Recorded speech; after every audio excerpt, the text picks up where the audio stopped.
Subscribe करें ideal progressive school के YouTube channel को और वीडियो अच्छी लगे तो लाइक और शेयर करें और बेल आइकन को दबाना ना भूलें ताकि इस चैनल पर अपलोड होने वाले सारे वीडियो सबसे पहले आपके पास पहुंच सके। अध्याय 5 देख रहे हैं, औद्योगिकरण का युग। अब औद्योगिकीकरण यानी इंडस्ट्रियलाइजेशन, युग एरा कह सकते हैं आप, इसकी चर्चा करेंगे आज। तो इससे पहले कि आगे बढ़े, यहां पर ईटी पॉल म्यूजिक कंपनी, इन्होंने सन 1900 में संगीत की एक किताब पब्लिश की थी, प्रकाशित की थी। अब उनका जो कवर पेज था वो ये है, इसका नाम डॉन ऑफ द सेंचुरी या नई सदी का उदय, इसका ऐलान किया गया था। यानी इस किताब ने बहुत सारी चीजें बताई, दिखाई, क्योंकि एक ही चित्र में बहुत सारी चीजें आपको दिखती हैं।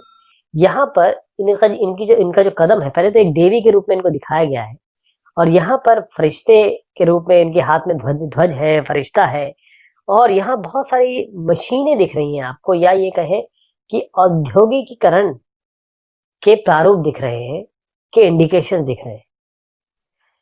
इसमें जैसे मैंने बताया आपको कि पीछे आपने रेलवे, कैमरा, मशीनें, प्रिंटिंग प्रेस, कारखाना, ये सब देखा आपने। अब इसके अलावा ये इस और जो मशीनें बन रही थी, या फिर कहें तकनीक में बढ़ोतरी होती, टेक्नोलॉजी बढ़ रहा था, इसका एक और चित्र है। लेकिन ये जो चित्र है इसमें थोड़ा सा एक विरोधाभास कहें, या फिर अंतर कहें, या डिफरेंस कहें, या एडवांटेज डिसएडवांटेज, ये सारी चीजें दिखाने की कोशिश की गई है। इस चित्र में एक शब्द आ रहा है प्राच्य। प्राच्य यानी कि ओरिएंट। प्राच्य मतलब भूमध्य सागर के पूर्व में जो देश स्थित है, या ये कहे पश्चिम और पूरब। पश्चिम हम कह दें कि वेस्टर्न कंट्रीज हो गया, बाकी पूरब हो गया। तो पूरब और पश्चिम का अंतर दिखाया गया है। तो जो प्राच्य या कि ओरिएंट इलाके हैं, यहाँ पर एक अलादीन साहब है, और वो जादुई चिराग को रगड़ के एक महल का निर्माण कर रहे हैं। आप इसको देखिएगा, इस चित्र से आपको बहुत सारी चीजें क्लियर होंगी कि यहाँ तो ये अलादीन साहब है, रगड़ रहे हैं इसको, चिराग को। यहाँ पर ये उसके हिसाब से उसके हिसाब से कुछ महल वगैरह बना रहे हैं। अपनी मेहनत या फिर अपनी टेक्नोलॉजी, आर्किटेक्चर इसमें नहीं दिखाई दे रहा है। लेकिन यहाँ पर अगर आप देखें तो एक साहब है, एक आधुनिक मैकेनिक साहब है, जो अपने औजारों को यूज करके अपने जो बिल्कुल नए नवेले औद्योगिक आधुनिक कहें कि हथियार कह सकते हैं उनको, औजार कह सकते हैं, यहाँ पर ये क्या क्या बना रहे हैं। यहाँ पर गगनचुंबी इमारतें हैं, यानी कि बहुत बड़ी बड़ी गगन को चूमती हुई इमारतें हैं। इसके अलावा यहाँ आप पुल देख रहे हैं, ये पुल है, और यहाँ आप पानी में चलता हुआ या पानी का जहाज देख रहे हैं।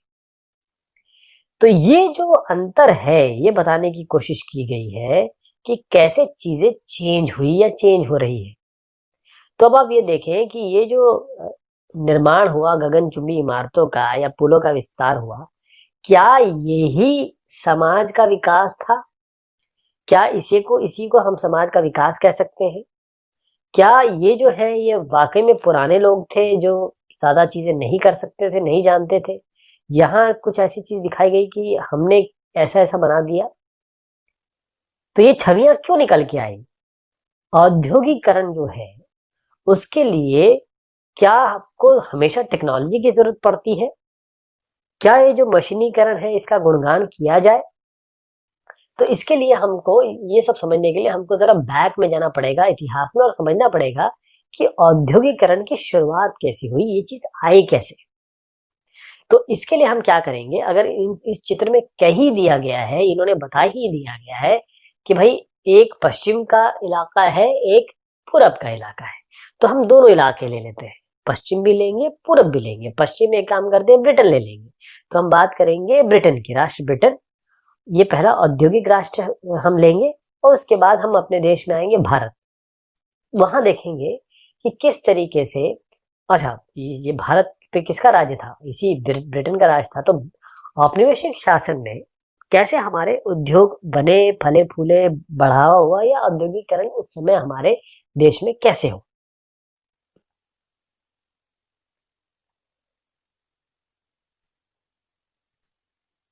पहले ये समझे कि हम औद्योगिकरण या फिर कारखाने या फिर फैक्ट्री बनने से पहले की बात करते हैं। वो समय जब फैक्ट्री कारखाने नहीं बने थे या फिर बहुत बहुत कम थे, उसके पहले का समय कहा जाता है। उस समय जो प्रोडक्शन होता था, उत्पादन होता था, उसे कहा जाता है आदि औद्योगिकरण, यानी प्रोटो इंडस्ट्रियलाइजेशन। देखिए, इसमें इंडस्ट्रियलाइजेशन का शब्द तो आ रहा है, यानी उत्पादन। इंडस्ट्रियलाइजेशन का मतलब उत्पादन से है, चीजों के पैदा होने से, चीजों के बनाने से। तो ये तो हो रहा था, लेकिन इस समय फैक्ट्रियां नहीं हो रही थी, फैक्ट्रियों से उत्पादन नहीं होता, बस इतना अंतर है। जो प्रोटो इंडस्ट्रियलाइजेशन है, आदि औद्योगिकरण, जिस समय फैक्ट्रियों से उत्पादन नहीं होता था, लेकिन फिर भी उत्पादन हो रहा था, क्योंकि पूरे वर्ल्ड में ट्रेड तो हो रहा था, अंतर्राष्ट्रीय बाजार में निर्यात आयात तो हो ही रहा था ना। हुआ ये कि जो एजेंट थे या फिर कहें सौदागर, जो सौदा लेते और देते थे, ये गए किस तरफ, अपने गांव की तरफ। गांव वालों को, जो किसानों कारीगर है, उनको ये पैसा देते थे, वहां से सामान बनवाते थे, वहां से कपड़ा बनवाते थे। क्यों ये ऐसा क्यों करना पड़ा, ये कैसा क्यों हुआ? क्योंकि विश्व का वाकई में वहां ट्रेडिंग हो रही थी, व्यापार हो रहा था, और खासतौर पे कपड़ा या कपड़े के उत्पाद की मांग ज्यादा थी।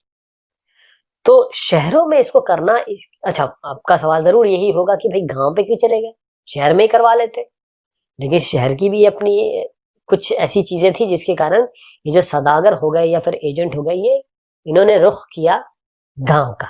उसका कारण ये था कि शहर में जितने भी व्यवसायी थे या शहर में जितने भी उत्पादन क्षेत्र थे, उनका एक नाम बताऊंगा, इसका एक छोटा सा नाम आपको दे दूंगा, शहरी दस्तकारी और व्यापारी गिल्ड्स काफी ताकतवर थे। इसका एक शब्द कहिए कि जो संगठन थे, जो व्यापार कर रहे थे, उनसे मतलब है। तो ये लोग, जो जो बड़े बड़े लोग थे, या ये कहें जो उत्पादन में लगे थे, बड़े बड़े लोग, इन्होंने मिलकर एक गिल्ड बना ली थी, एक एसोसिएशन बना लिया था, एक संगठन बना लिया था। अब ये जो संगठन था, यही कारीगरों को ट्रेनिंग देता था, प्रशिक्षण देता था, उनके वो जो बना रहे हैं उस पर बाकायदा नियंत्रण रखता था कि क्या बन रहा है, कैसे बन रहा है। कंपटीशन के हिसाब से वो पैसा भी वही तय करते थे। और सबसे इंपॉर्टेंट बात, ये सब चीजें तो अच्छी है, लेकिन इसमें एक बुरी बात ये हो रही थी कि जो नए लोग आना चाहते थे व्यवसाय में, जैसे आप गिल्ड के मेंबर हैं, आप वाकई में कपड़ा पैदा कर रहे हैं, बना रहे हैं, मैं आना चाहता हूं, तो आप कहेंगे नहीं नहीं, नो, आप नहीं आ सकते। और आप ये कह दें कि देखिए, जो शासक है हमारे, यानी कि जो राजा है, उन्होंने हमको एकाधिकार दिया हुआ है कि हम ही बना सकते हैं, आप नहीं बना सकते। शासकों ने गिल्ड के लोगों को कहा कि ठीक है, आप बनाइए, बाकी और को नहीं बना सकता। तो ये सब समस्या आ गई। तो नया आदमी, जैसे मेरे जैसा आदमी अगर आना चाहे, तो आप तो मुझे मना कर देंगे। इसीलिए मैं कहाँ जाऊंगा, मैं गांव की तरफ जाऊंगा। इसीलिए गांव की तरफ लोगों ने रुख करना शुरू किया। अब आपको याद होगा कि गांव के लोग, जो इंग्लैंड की हमने बात की थी पहले, तो कॉमन्स इलाका होता था, एक ऐसा इलाका जहां पर ये जो गांव वाले थे, उनको लकड़ी मिलती थी, सब्जियां मिलती थी, फल मिलते थे, बहुत सारा सामान इनको वहां से मिल जाता था। इन छोटे किसानों को कॉटेजर भी कहा जाता है, छोटे किसान, उनको सब कुछ मिल जाता था। लेकिन हुआ ये कि जो पहले वूल के लिए, मतलब ऊन के लिए, और उसके बाद गेहूं के लिए, जो बड़े बड़े, ये कहें कि जो उत्पादन करना चाहते थे या ऊन वगैरह का वो करना चाहते थे, उन्होंने क्या किया, कॉमन की जमीन को का अधिकार अपने पास ले लिया, उस पर कब्जा कर लिया, ये कह सकते हैं। तो ये जो गरीब लोग थे, या ये कहें कि जो कॉटेजर्स थे, उनको अब समस्या आने लगी कि उनके पास तो छोटे छोटे खेत थे, और कईयों के पास तो खेत भी नहीं थे। तो जो छोटे खेत थे, वो छोटे खेत से तो अपना पेट भरना ही मुश्किल हो रहा था। तो भाई, पैसा कहाँ से आएगा जिंदगी जीने के लिए? पैसे के बगैर तो नहीं होता कुछ भी। तो इनके इनके इनके सामने अब एक समस्या थी कि कोई आए तो उसकी बात कैसे माने। तो सौदागरों ने क्या किया, सौदागर गए और इन्होंने इन लोगों को, जो वाकई में गरीब भी थे और जिनको जो कॉमन्स इलाका जाने से जो समस्या आ गई थी, सौदागर आए, उन्होंने कहा लीजिए साहब, पेशगी लीजिए, आप एडवांस लीजिए, एडवांस पैसा लीजिए। जैसे ही एडवांस पैसा देखा, आप देखिए जो गरीब होता है उसके लिए पैसे बड़े मायने रखते हैं। जब ये गरीब है, उनके सामने जब उन्होंने सौदागरों ने या एजेंट ने पैसे रखे, तो इन्होंने काम करना शुरू कर दिया।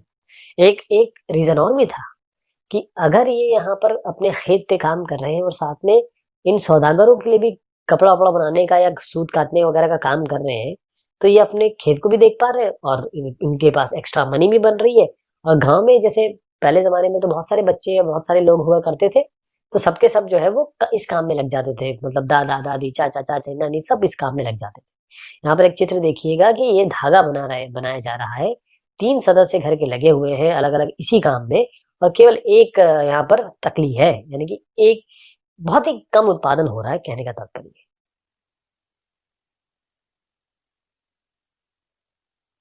तो इससे क्या हुआ, एक फायदा हुआ इन लोग को। गरीब लोग थे, इनके पास वैसा साधन तो था नहीं, लेकिन इससे उनको थोड़ा सा एक सहारा मिला कि हाँ, हमारे पूरे लोग भी काम कर रहे हैं और थोड़ा बहुत पैसा भी हमें मिल रहा है। तो इससे गांव और शहर में एक रिलेशनशिप बन गई। कैसे रिलेशनशिप बनी, देखिएगा।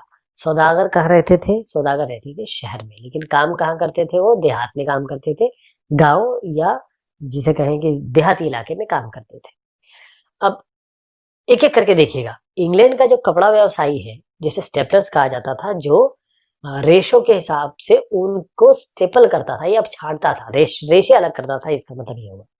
तो इंग्लैंड के कपड़ा व्यवसायी क्या करते थे, स्टेपलर से ऊन खरीदा इन्होंने और ये सूत काटने वालों के पास पहुंचा दिया, यानी गांव वालों के पास पहुंचा दिया।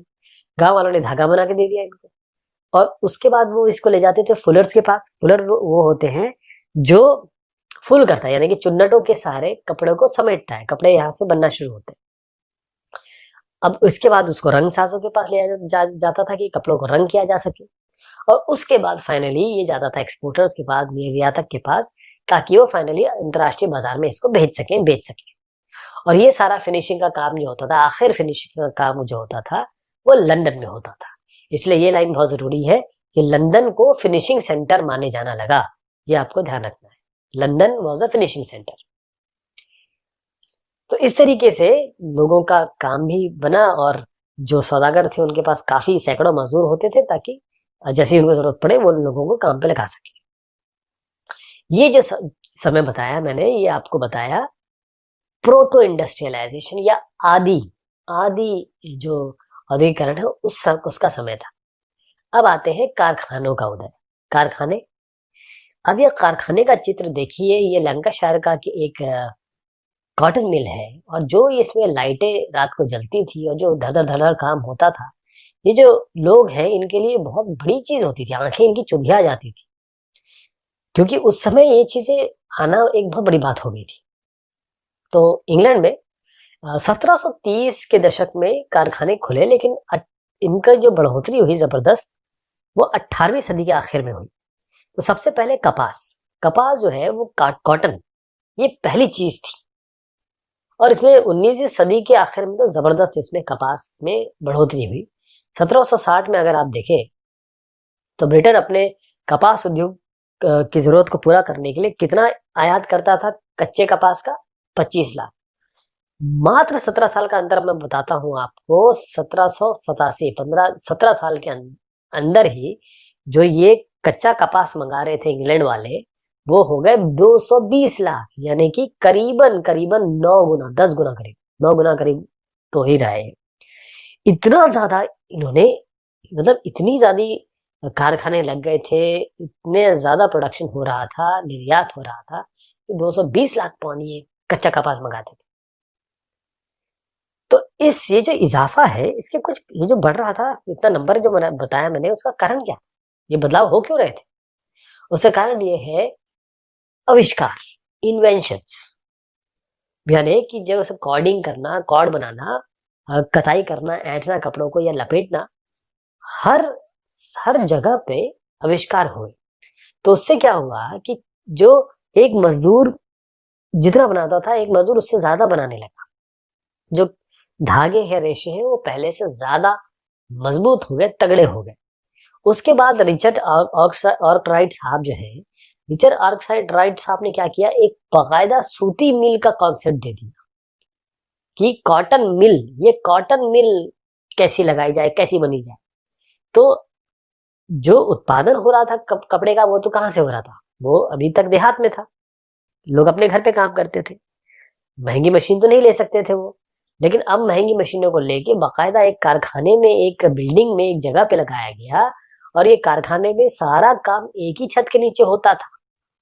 कच्चे कपास से लेकर कपड़ा बनना, जो जो इसके बीच में जो जो चरण आते थे, वो चरणबद्ध तरीके से एक ही बिल्डिंग के अंदर होता था, और सबकी हाथ एक मालिक के अंडर में आ गई। ये जो मालिक साहब थे, इनके ये क्या करते थे, वो बाकायदा देख रहे हैं कि उत्पादन कैसे हो रहा है, वो देख रहे हैं क्वालिटी अच्छी है कि नहीं, वो देख रहे हैं मजदूर काम कर रहा है कि नहीं कर रहा, मजदूर कितने काम कर रहे हैं। यानी कि जब एक आदमी देख रहा है सब चीजें, या वो अपने सुपरवाइजरों को लगा रहा है, तो एक ही छत के नीचे सारी चीजें दिख रही है, तो इससे कपड़ा बनना, कपड़े का की क्वालिटी अच्छी हो गई, कपड़ा तेजी से ज्यादा बनने लगा, जो गाँव में संभव नहीं था। जैसे मैंने आपको बताया कि उस समय कारखाने ही कारखाने हो गए थे। तो ये जो चीज हुई, औद्योगिक परिवर्तन की रफ्तार, एक मैं आपसे सवाल करना चाहूंगा, इसका उत्तर मैं आपको दो चार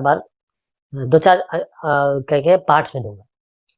पहली चीज ये है कि औद्योगिकरण की प्रक्रिया कितनी तेज थी इस समय, जो वाकई में इंडस्ट्रीज लग रही थी, इंडस्ट्रियलाइजेशन हो रहा था, वो कितना तेज था। क्या औद्योगिकरण का मतलब केवल फैक्ट्री उद्योगों के विकास तक ही सीमित था? अगर आप ये कहें उस समय कि औद्योगिकरण, अगर आपके दिमाग में ये हो कि औद्योगिकरण का मतलब फैक्ट्री लगना, क्या ऐसा था? ये सवाल आपके सामने है कि औद्योगिकरण का मतलब केवल फैक्ट्री लगना था या नहीं था। तो इसका मैं आपको जवाब देना चाहूंगा, एक मतलब चरणबद्ध तरीके से। पहले आप देखें कि औद्योगिक मैनचेस्टर का एक चित्र है, जिसमें धुआं छोड़ती हुई बहुत सारी चिमनियां आपको दिखाई दे रही। तो पहला आपको इस जो सवाल है, उसका जवाब पहला ये है, या इसके पीछे के जो कारक है वो समझिए। सूती उद्योग और कपड़ा, ये ब्रिटेन के वाकई में उद्योग फलते फूलते थे। जो बहुत तेजी से कपड़ा उद्योग, 1840 की बात मैं कर रहा हूं, तो ये सबसे बड़ा उद्योग था उस समय। लेकिन उसके बाद क्या हुआ, समझिएगा बहुत ध्यान से। कपड़े से आगे दौड़ में निकल गए लोहा और स्टील। क्यों? क्योंकि रेलवे का विस्तार होने लगा था। 1840 का जो दशक था, उसमें इंग्लैंड में, और 1860 में जो इंग्लैंड ने अपनी कॉलोनीज बनाई हुई थी, वहां पर रेलवे का विस्तार होने लगा। जैसे ही जब रेलवे लगेगी, रेलवे जब बढ़ती है, तो उसमें स्टील और लोहे की जरूरत पड़ती है। तो आप देखें कि 1873 में ब्रिटेन का जो लोहा निर्यात था, लोहा का जो एक्सपोर्ट था, वो 7.7 करोड़ हो गया। इसका मतलब जो कपास टॉप पे चल रहा था, उसको उसको नीचे लाके टॉप पे कौन हो गया, उससे ऊपर कौन चला गया, लोहा और स्टील। तो अब आप समझिए किस तरीके से चीजें चेंज हो रही थी। कपड़ा पीछे आ गया, लोहा स्टील आगे चला गया। दूसरा कारक, या दूसरा इस जो हमने ये सवाल पकड़े थे, उसका उत्तर, या ये कहेंगे उसके पीछे जो चीजें बनती है, वो ये है कि नया जो उद्योग आए, नए उद्योग आए, उन्होंने ये नहीं किया कि पुराने उद्योगों को दबा दिया या खत्म कर दिया। ऐसा नहीं हुआ। बल्कि अगर आप देखें नंबरों के हिसाब से, तो अभी भी जो लोग उद्योग इन उद्योगों में काम कर रहे थे, किन उद्योगों में, जो फैक्ट्री वैक्ट्री वाले काम कर रहे थे, वो 20% से ज्यादा नहीं थे।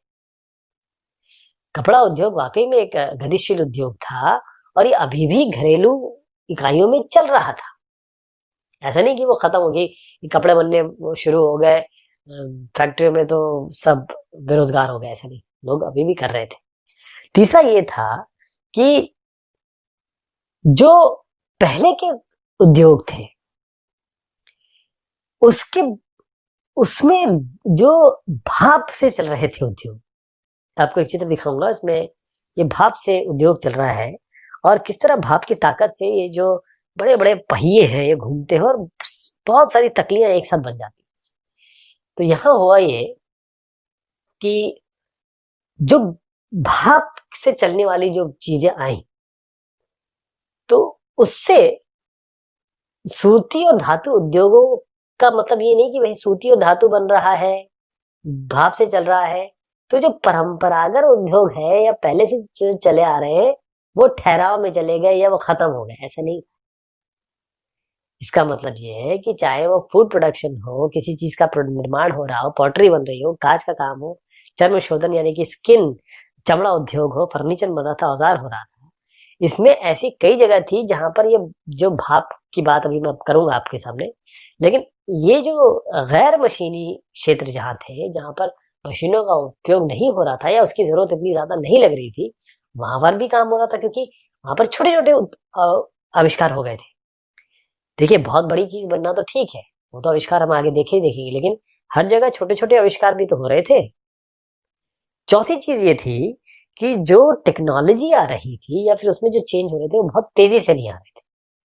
लोग, और खासतौर पे जो व्यवसायी थे, जो बड़े बड़े लोग थे, जो ये अफोर्ड कर सकते थे इस टेक्नोलॉजी को खरीदना या उसको आगे बढ़ाना, वो बड़ा सोच समझ के अपने कदम आगे बढ़ा रहे थे।